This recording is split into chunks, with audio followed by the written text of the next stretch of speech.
Donald Stojack is going to talk with Rob Lawrence today. And I've known Rob for a while now. And I know you're going to be shocked, but we're fellow musicians. So how could that be, Rob, right?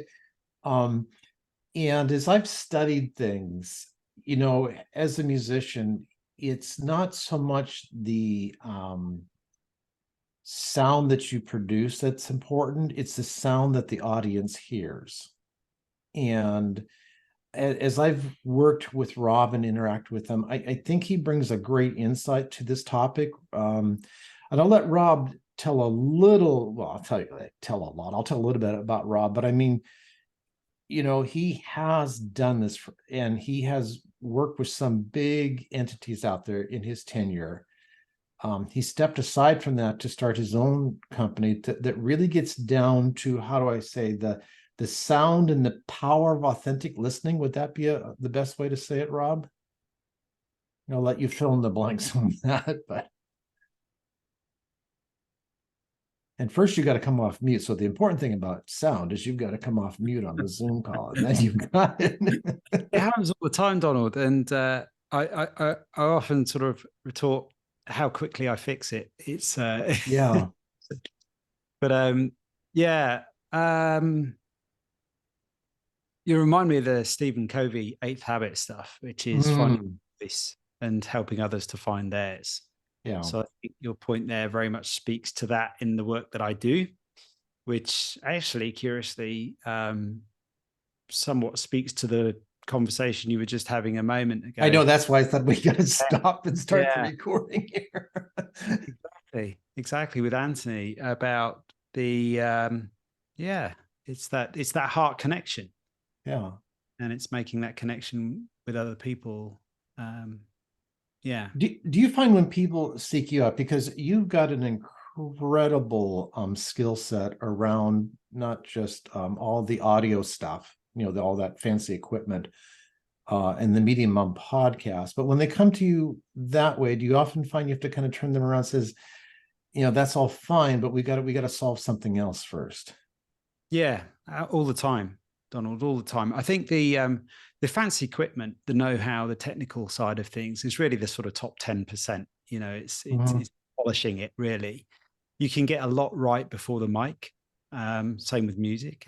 But this is very true for podcasting, or perhaps anything that we do. Most of it's about the mindset.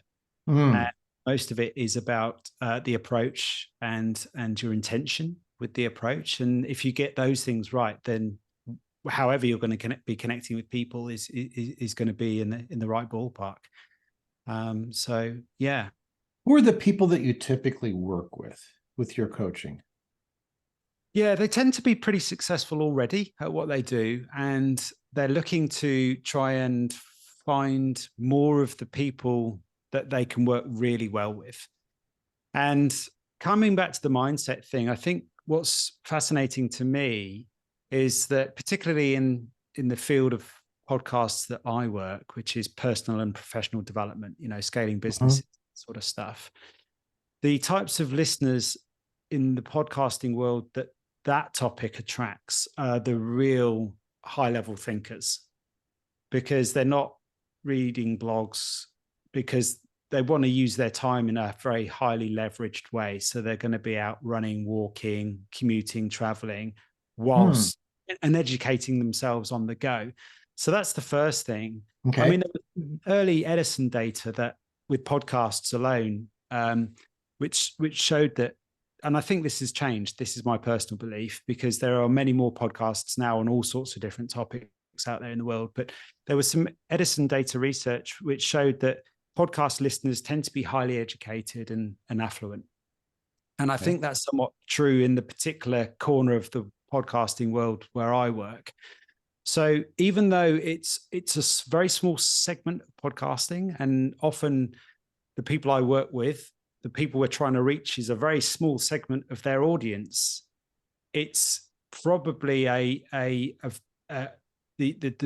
chances of finding those people and then those people actually working with the people who are trying to reach them is actually very high.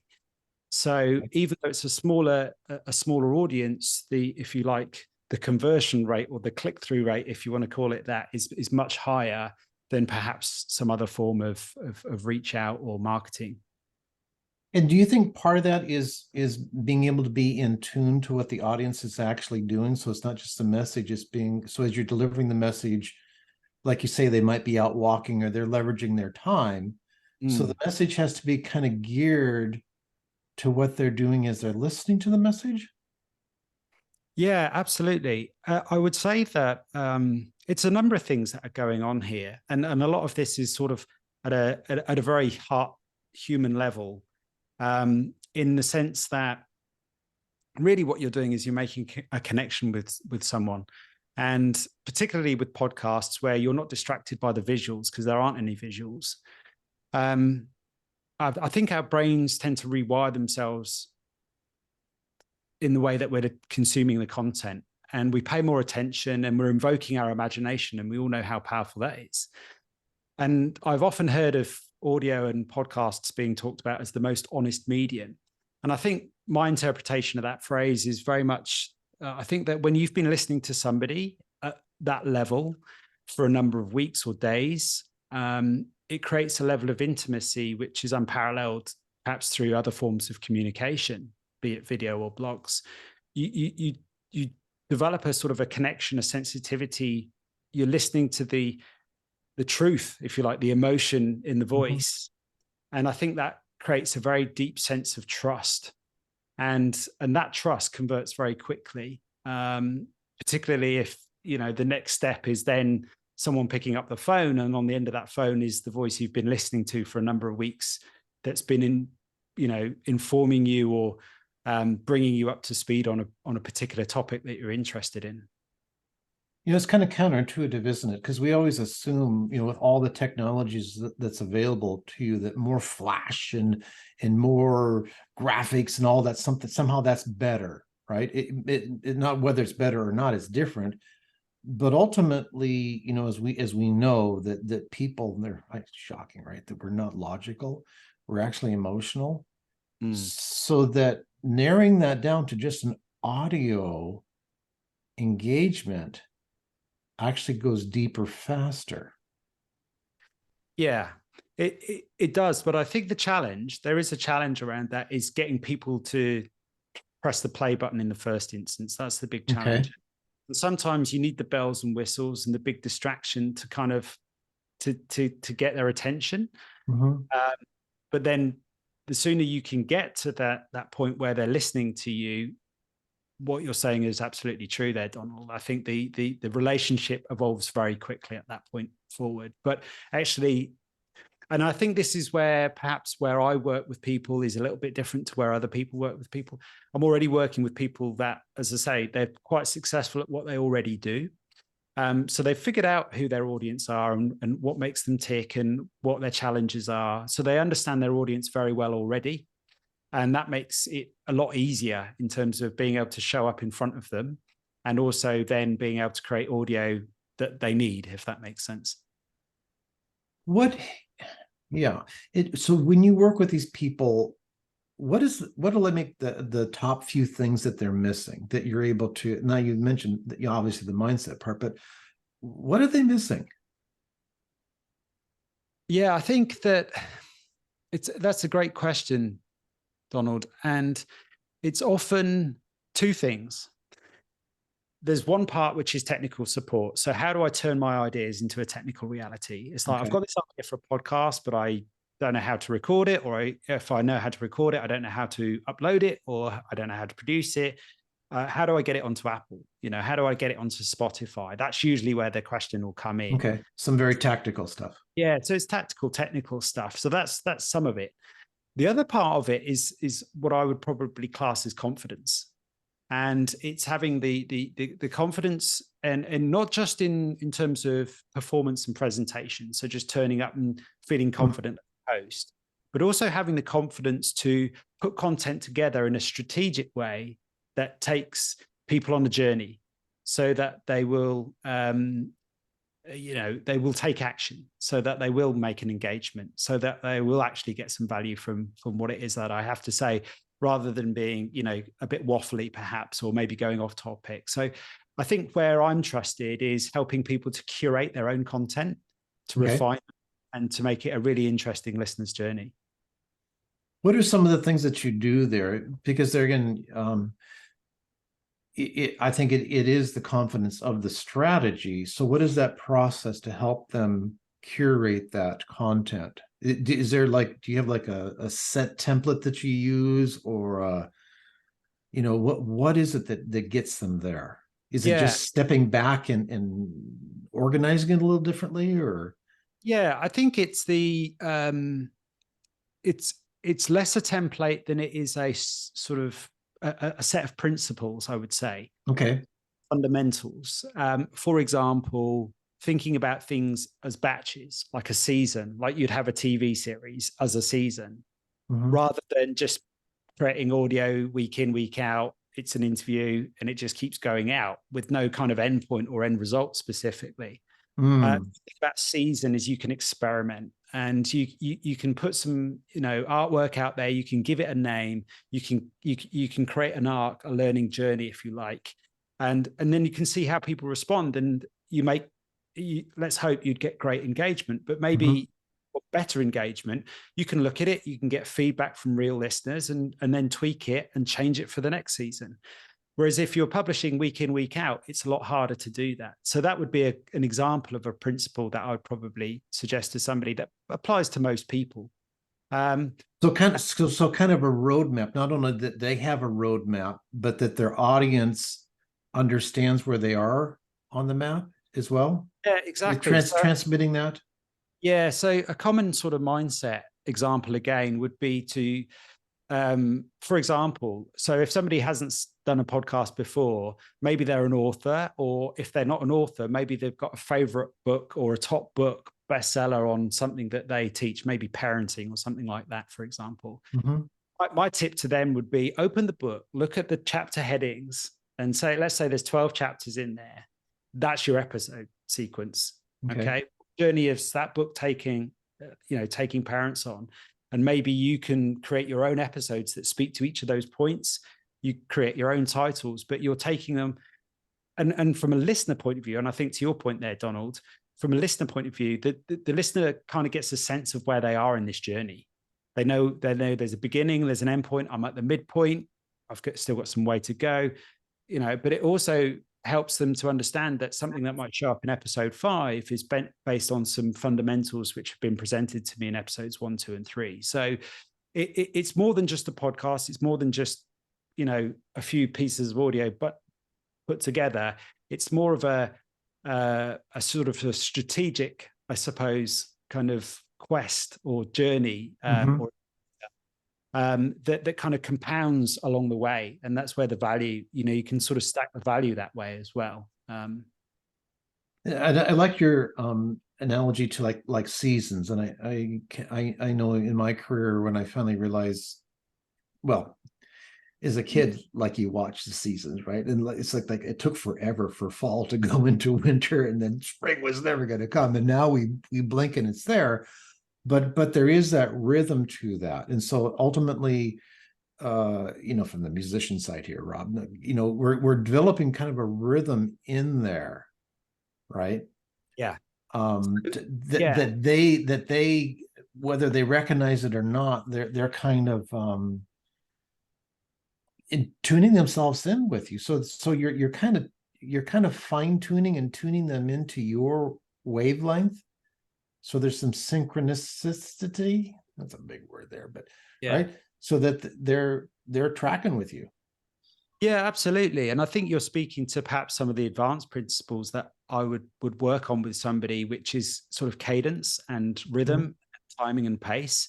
Actually, this very much does play to other forms of audio and music. Mhm.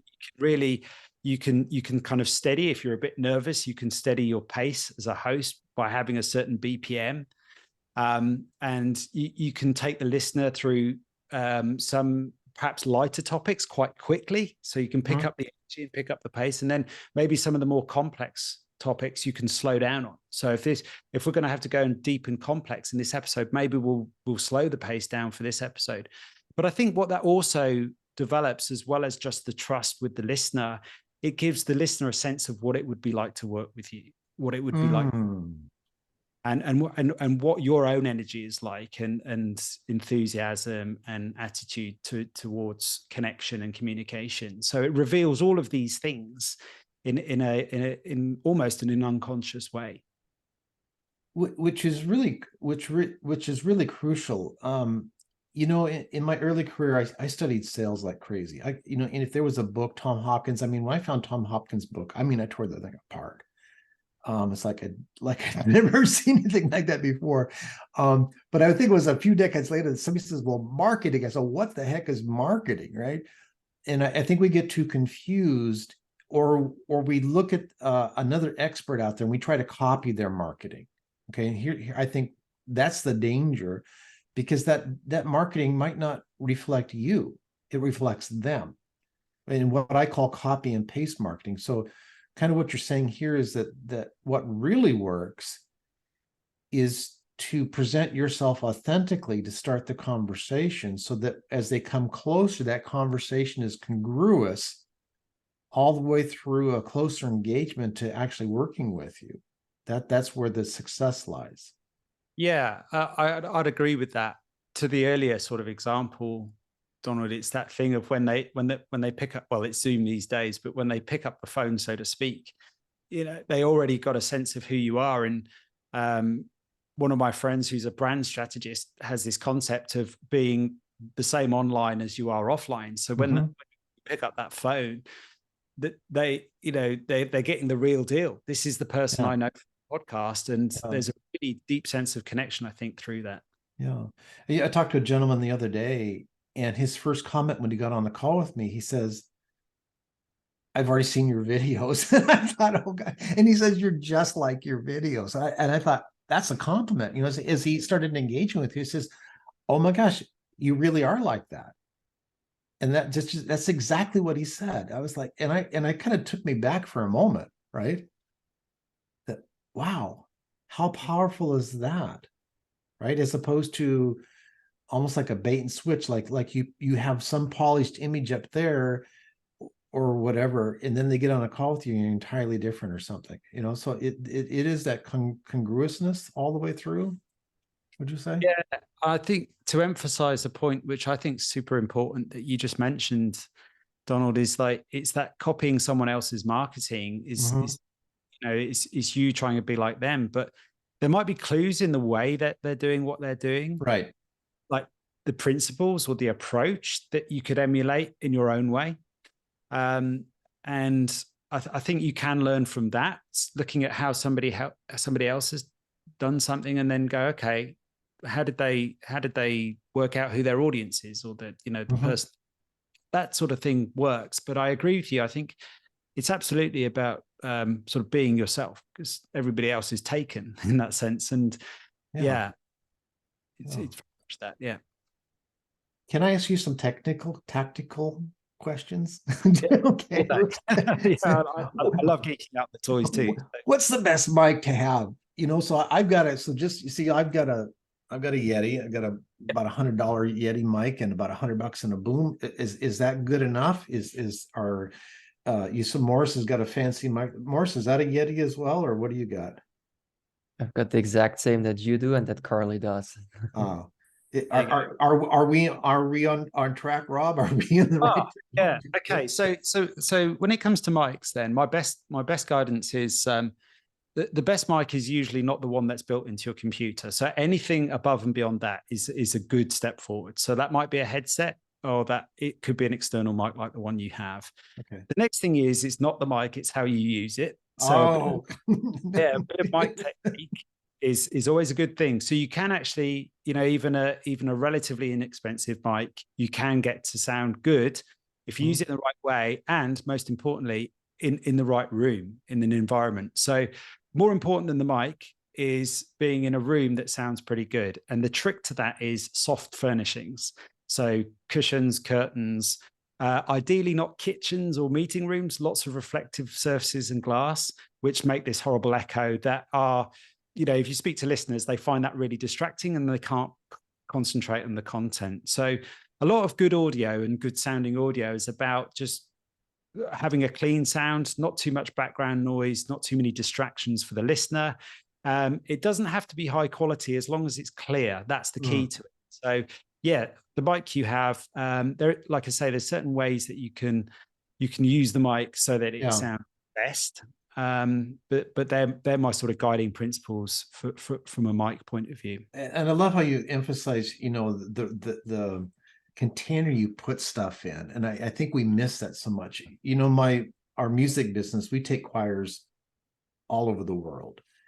And we don't just take choirs all over the world. We really concentrate when they sing what the hall is like that they sing at, right? That's more important consideration than anything before we plan a trip. Where are we going to sing, right? And for a choir, that it's actually the opposite. We want no padded furniture. We want resonance, right?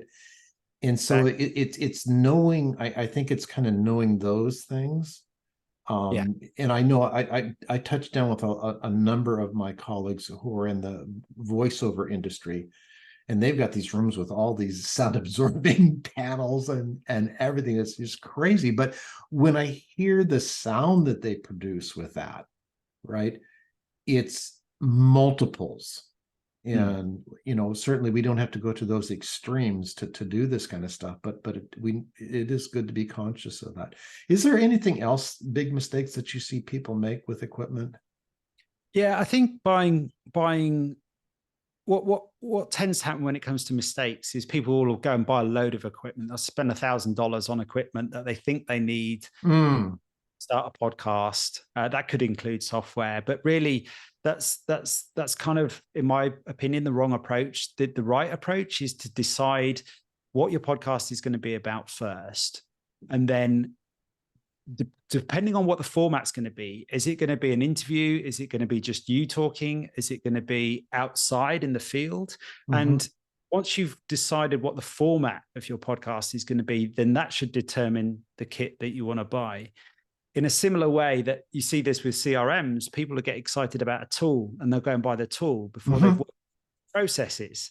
You need to work out the process first and then work out what tools you need to facilitate the process. And it's a similar thing with podcasts. It's kind of like work out what kind of podcast you're going to create first. And then usually the equipment answers are pretty simple after that. Whereas some people turn up with, you know, all this equipment and all this stuff, and they say, right, I want to create a podcast. But they don't know how to use the kit. And then the worst case is they've spent all of this money on kit they can't use, or it's the wrong tool for the, you know, the process or the format that they're trying to deliver. I've heard that so many times. I'll talk to somebody and they'll tell me they've been paying for some software for months or years and have never used it because they want to do something. They want to create a digital information project. So they sign up for an online platform because they got a good founder's price, right? And I go, okay, so what, right? You're not using it, or you're not using it correctly, or anything at all. And there again, it's not the equipment, it's not the software, like you say. It's, you know, how are you using it? But more importantly, does that work into your strategy? So strategy comes first before you buy anything. Yeah, and I think if you can get really smart about it. So if you did have $1,000 budget, for example, you could probably get away with sort of $200 or $300 worth of really good equipment, and then you could spend the rest on your marketing or on something. So yeah, you'd probably get a lot more leverage from doing things that way. Most people, buying a fancy mic will not make you successful. No, exactly. But you'd be surprised how many people think that that's the right approach. Right. It's when I was in high school, we all, I got the piano background, but I played clarinet in the band, and I played saxophone, and I had spent all my money on my clarinet. I know that's kind of silly to spend money on a clarinet, but I did. So when I went to saxophone, I didn't have any money left, right? And back in the 1970s, money was like money, right? And I got the least expensive entry-level saxophone you could imagine, right? But I learned how to play that thing. And I remember there was a kid in the band that he had the top end professional, everything, but he didn't know how to use it. So it's part of it is your determination, and how you're going to use that thing. So it's just like, Don't let stuff get in your way, right? Yeah. Or don't think the stuff somehow magically is going to do it. Yeah. Yeah. And Yeah. it's an easy place to get your wheels stuck and spinning. You know, you can spend a lot of time, you could spend months trying to think which is the right mic to buy. And really during that time, you could have been having conversations and just recording them. So yeah. That's it. Rob, is there anything that we haven't touched on here that you think is important? I'm happy to take some questions if there are any. We are full of questions here. So this group is not shy. Good. So my guys and gals here, Rob is the real deal. And if you haven't figured that out by his conversation at this point, I've known him a while now. He has done it. He's doing it. He's got an active podcast. He's helped some pretty big names out there. He's kind of humble about it, but this guy's in the game. What do you want to know? And don't just, I'll come off mute and I can't see the hands. These eyes here. Ananda. Yeah, I have podcast, but I'm really not using it. And I'm trying to figure out how often you should put, things on podcasts. Every day, every week. Yeah. Make it like episodes of some sort of, you have something that runs for 10 episodes, or just randomly go from one to another. Kind of like how you distribute things and create a calendar and things. Yeah, that's a really great question. So I think the honest answer is it varies widely for different people depending on what their aims are. So I think what we used to have was, a brand, and these days that's a personal brand, and then we'd have a podcast. But more and more, particularly since the pandemic and 2020, podcasts are a much more part of a bigger integrated marketing strategy now, which is part of your brand. So really, your podcast should be just the audio channel for your community, if you like, and you might be choosing to do video or newsletters or blogs, and it's integrated as part of that. And you can create a really nice sort of symbiotic relationship between all of those channels so they can feed each other. And I'm a big fan of repurposing and leverage. So there's you can make a little content go a long way, particularly with the AI tools that have been coming out this year. You can record a podcast. Within minutes, you can get a transcript, which you can edit and turn that into a number of articles from a single episode. You can turn that into a newsletter quite easily. It can create clips and quotes for your social media feed. So repurposing, you can create a lot of leverage from. But to your point there about frequency, again, it all comes down to whatever end result it is you're looking for. Having tested this extensively with lots of different clients in the past, the more frequent you are, the more downloads you will get. But downloads are only one metric. And that's not what everybody's looking for. I work with a number of clients where their download numbers aren't big, but their conversion is high. So they might be selling a conference ticket or a workshop or a webinar. Podcasts and webinars tend to work very well as well. But I've worked with a lot of people where all they've ever wanted to create is a short series of 10 episodes, which supports their key principles to their coaching practice. And they've been using that same audio over and over again for years. They've been repurposing it. They've turned it into a book, or maybe they've written a book and turned that into an audio book, which has become a podcast. So there's lots of different ways to doing this. But what I would say, the key principle, regardless of what your publishing frequency is, and I would say if you're getting started, start infrequently. So maybe once a month or twice a month. And then work up to weekly. Weekly is very good. I started out twice a week, but it was a lot of work. So I bit off a lot more than I could chew in the very early days when I first started podcasting, and I didn't realize how much work it was. But the key principle is, and this was what was very successful for me, is to be consistent. So if you're going to publish, choose a publishing frequency and stick to it. That's why I say do it in batches, in seasons, because then you can always change the frequency from season to season. But at least for that season, it's consistent, because these days, it's not just the listeners' expectations that you're meeting, it's the bots that are out there. They'll see that you're publishing every Friday at 9 a.m. and in their own little SEO scoring mechanisms, they'll trust you more and your content will rank higher. So be consistent with your frequency. That's going to get you better results than the actual frequency itself. So what is the best place to list your podcast? Is there free stuff or you have to pay?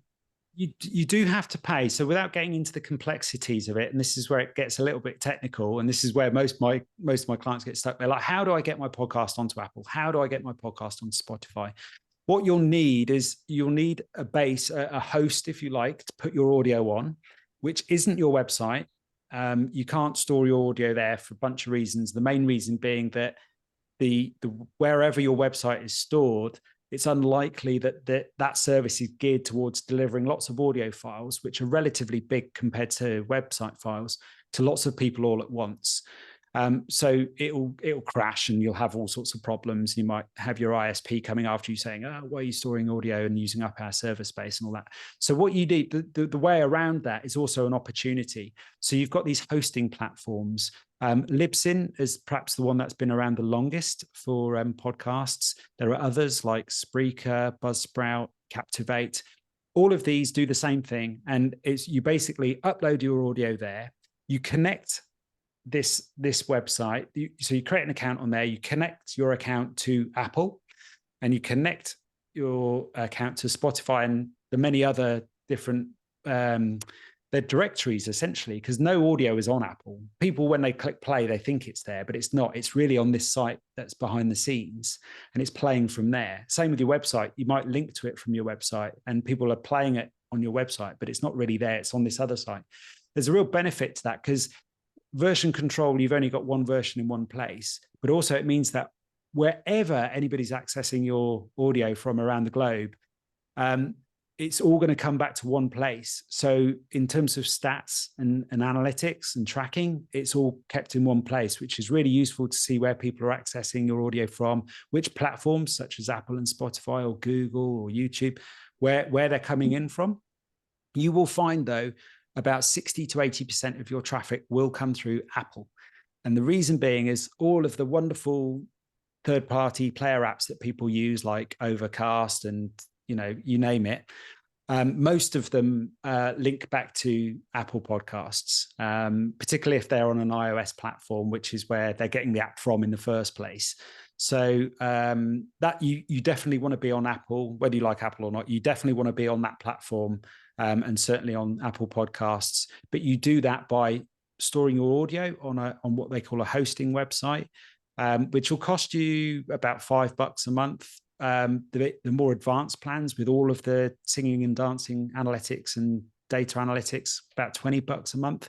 You will never need to spend more than that, because I'm a prolific content creator and I've never used up the storage or the bandwidth that a $20 plan will offer you. So yeah, that's the little secret to getting on all of these platforms. And it's these days, it's a checkbox. You go onto something like Libsyn, and you say, I want to be on Apple, I want to be on Spotify, I want to be on this, that, the other. And it creates a connection. It's set and forget. Once you've done it, you just create content, you upload your content, you click publish, and then within a few hours, all of those platforms will give your listeners your new content. Great. Answer, I appreciate, but there's quite a bit to that. Eric. Thank you, Rob. This is really great, and I particularly liked your comment about the going simple first. I'm a percussionist, and I won't go in say any more than that. But you're smiling. You know what I'm talking about. I'm curious. Could you give us maybe like the 3 to 5 things that we need, and maybe mention the software? I mean, you mentioned maybe not the brand of a microphone, but the pieces, because I've gotten so confused reading this person and that person, and I know there's a simpler way, and it seems like clearly you have a mindset that goes there. Does that make sense to maybe give us a list, or maybe provide us one at some point? No, I'll do this off the cuff, but I'll be glad to provide you with one at some point. So you might want a pen or a pad just to write this down.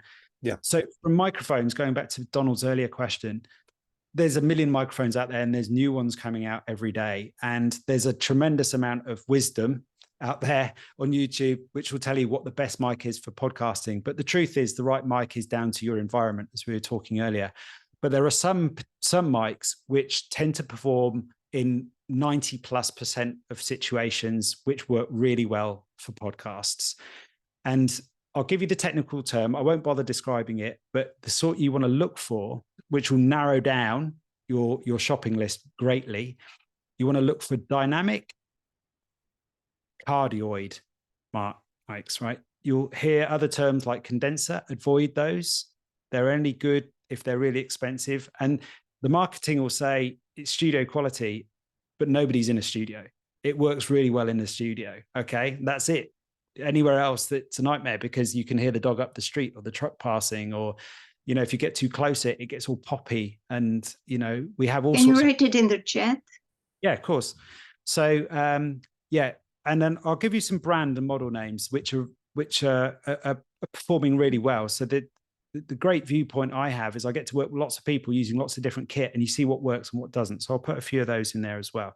So when you're on Amazon or wherever, you want to be looking for dynamic cardioid microphones, okay, such as the Samson Q2U, or the if you want to buy a mic for life for podcasting these days, the Shure MV7, and they brought a new one out, which is even more all singing, all dancing, which is the what's the Thriller mic? The SM7DB is what I think they've called it. I think it's a brand new mic that's come out. It's a few $100, but it's that brand. Like I say, that's going to be a mic for life. You're going to sound great in about 95% plus situations. And the reason they sound so good is because you can get up really close. You can, and it can take the volume of your voice when you're up really close, whereas the cheaper mics can't. And the closer you can get to the mic, the quieter everything else is behind you. So you can turn that gain down. And the nice thing about that is you get that radio quality. Okay. So the stuff that Rode does is pretty good, but if you're going to go down the Rode route again, go down the dynamic cardioid.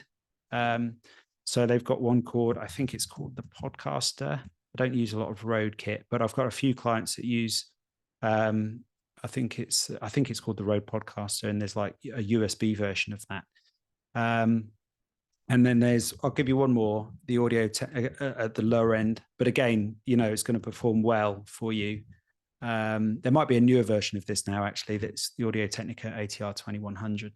So all of those will serve you very well in most podcast situations. So can you tell Rob eats and breathes this stuff? Just like to be able to spit those out. It's like, you know, that's good. Yeah. Thank you. So are you interested in sort of what software to get you going as well? All right. Okay. More stuff in the chat then, just so you've got a record of it. So free recording software, if it's just you chatting, just you speaking your mind, sharing your expertise, Audacity. It's a bit clunky, but it does what the high-end post-production stuff does. It's got all the same buttons. It's not as slick, but it will get you to where you need to get to. And you can export as an MP3. And if you'll probably find that when you want to export your audio, you're presented with as many options as you have mic choices.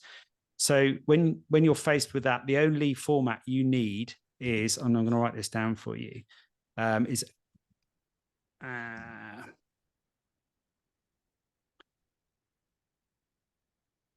is MP3 at 128 kilobits per second. Don't worry about what it means, but when you go into software and you need to export, that's what you want to do for the top quality, smallest file size. So other software, I would have a very close look. If you want to record interviews online, Zoom can do it. Zoom's great, but Zoom is geared towards meetings. So it doesn't quite have the flexibility in terms of the file formats and what you can do with the files afterwards. But if you want to go down the road of sort of highly leveraged repurposing content, there's probably only one. That's this week. There's probably only one really good. They're all competing with each other, these software companies. And you want to have a look at Descript, who has recently acquired Squadcast for FM. Now, Squadcast is an online recording platform. So it looks a bit like Zoom, but what it does behind the scenes is quite different. It records your video and your audio locally, which means it uploads the files afterwards. So it tends to be very high quality.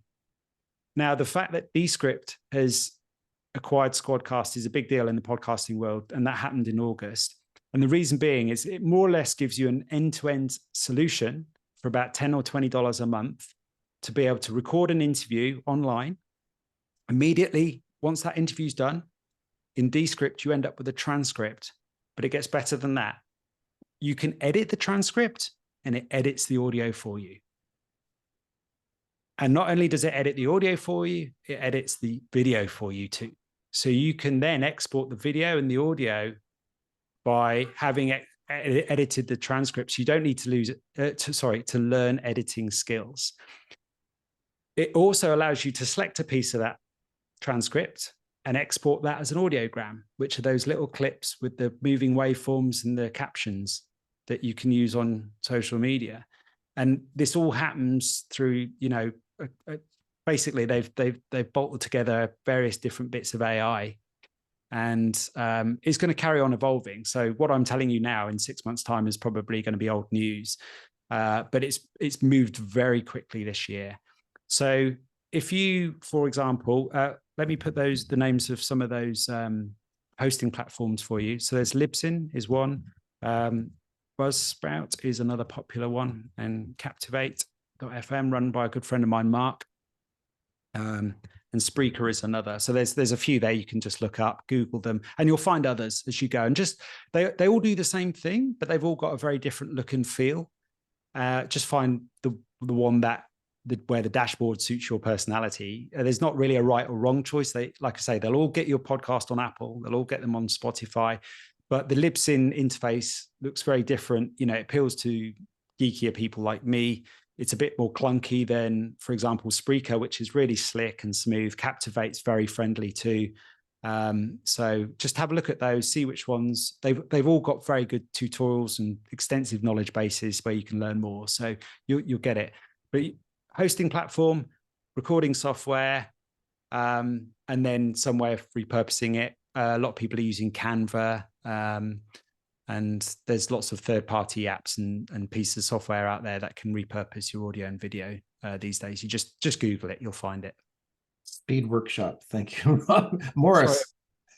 Sorry. Yeah. Rob, this is fantastic. Thank you so much for sharing your amazing expertise. I have a question around the hosting platforms. Is it because of the ownership questions that you don't recommend using Anchor, which is now, Podcast or Spotify? Or because it's free, right? Like, you don't recommend starting there? I haven't really got an opinion about that. You can try it. I think the limitation you might have, in my opinion, is that because Anchor is part of Spotify, the thing I would be looking for is whether its integration with other platforms. It might be sort of biased towards Spotify. So these other hosting platforms are all independent, so they should be kind of fairly integrating with all of the other indexes and directories. That's just a word of caution. That's not fact. So I've got no proof or evidence to say that is the case. Anchor was independent. It was curious. It was bought by Spotify. There's nothing to say that one of any of these other platforms would get bought out. I know quite a number of people that have used Anchor and are still on Anchor, but equally, I know quite a few people who have moved away from Anchor. I don't know their reasons. So yeah, I would just do your own research. Yeah. Because right now with Anchor, it still automatically publishes to Apple Podcast and Google Podcast and so on. So I was just curious that you didn't list it here. I haven't heard anything untoward. No, I hadn't mentioned Anchor, but it's there's no reason for that. You'd be fine on there. if it does today what it used to do, because I haven't dealt with Anchor for a number of years, and that's only because I don't personally have any clients on Anchor. But again, there's no reason for that. If it still does today what it used to do, it's an equal contender with all of the others I've mentioned. Thank you so much, Rob. Welcome. Tony. Hey, thanks. Well, just to piggyback on that, I'm entering my 4th season this month. I just so over 160 episodes, and I've been using Anchor since the beginning. And the only thing that I would say about Anchor is make sure that you upload your MP3s and you own your MP3, because that way you own your content. Because if you just put it out there, a lot of people I know, when they start out as a beginner, they might want to record, because they used to allow you to record. I don't know if they still do with Spotify directly, but then you don't own your content. You want to own your content. But my question is actually related to something totally different. And I'm just looking, I can't seem, I've been doing this for 3 years now, and I've got some amazing guests. In fact, some are looking at me right now I just can't seem to break that 3,000 audience barrier. And I share on social media. I'm out there promoting always. Is there like a formula or a good format that you would say to go from 3,000 listeners to 30,000 listeners? Yeah, other than sort of paid advertising, I think what you could look at, what I would certainly do is reach out to listeners and ask them what they think and get their honest opinion. Is this connecting with you? Is there anything I could be changing about the way I present or market this podcast to make it make more sense to more people, the people I'm trying to reach? Most of the time, it's a subtle positioning thing. So it could be just the name of your podcast. A bit coming back to the mistakes earlier, one of the mistakes that people make is they have a lot of writing on their artwork. And of course, a lot of the time it's a thumbnail on a phone. So avoid writing, just, nice, clean, big images and big words is the trick there.